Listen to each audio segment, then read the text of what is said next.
So guys, കഴിഞ്ഞ ദിവസം കേരള ബ്ലാസ്റ്റേഴ്സുമായി ബന്ധപ്പെട്ട് കണ്ടന്റായിട്ട് അശ്വലി നിരവധി അപ്ഡേറ്റ്സുകൾ നൽകിയിരുന്നു. എസ്പെഷ്യലി ഡൊമസ്റ്റിക് സൈനിങ്ങുകളുടെ കാര്യത്തിൽ ബ്ലാസ്റ്റേഴ്സിന്റെ നിലവിലെ സ്ഥിതിഗതികളെക്കുറിച്ചാണ് അദ്ദേഹം റിപ്പോർട്ടിൽ പറഞ്ഞിരുന്നത്. ഇത്തവണ നമുക്ക് വിങ് ഫോർവേഡിൽ ഒരു എക്സ്പീരിയൻസ്ഡ് പ്ലെയറെ ഉറപ്പായും പ്രതീക്ഷിക്കാം. കാരണം ഡൊമസ്റ്റിക് സൈനിങ്ങുകളുടെ കാര്യത്തിൽ ബ്ലാസ്റ്റേഴ്സിന്റെ ടോപ്പ് പ്രയോറിറ്റിയാണ് ഈ ഒരു പൊസിഷൻ. ഇതിന്റെ ഭാഗമായി തന്നെ ബ്ലാസ്റ്റേഴ്സ് ചില താരങ്ങളെ ഷോർട്ട് ലിസ്റ്റ് ചെയ്തിരുന്നു. ഇതുവരെ പോസിറ്റീവ് ഡെവലപ്മെന്റ്സ് ഉണ്ടായിട്ടില്ല എങ്കിലും ഷുവറായിട്ടും ഈ ഒരു പൊസിഷനിൽ ബ്ലാസ്റ്റേഴ്സ് പ്ലെയറെ എത്തിക്കുമെന്നാണ് അദ്ദേഹം പറയുന്നത്.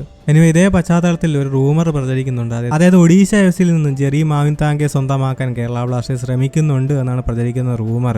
കഴിഞ്ഞ ദിവസം അശ്വലിയുടെ റിപ്പോർട്ടിലും ഒരു ഒഡീഷ എഫ് പ്ലെയറെ പറ്റി അദ്ദേഹം സൂചിപ്പിച്ചിരുന്നു.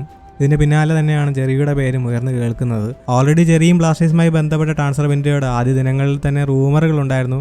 എന്നാൽ വീണ്ടും ഇപ്പോൾ ജെറിയുടെ പേര് ബ്ലാസ്റ്റേഴ്സുമായി ബന്ധപ്പെട്ട് കേൾക്കുന്നുണ്ട്.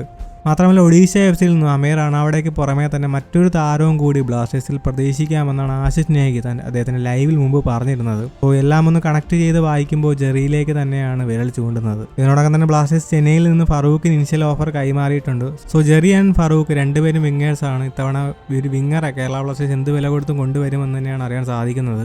അപ്പോൾ ഗൈസ്, ഇതാണ് അപ്ഡേറ്റ്. വീഡിയോ അവസാനിക്കുന്ന അടുത്തൊരു അപ്ഡേറ്റ് വരുന്നതായിരിക്കും. ബൈ.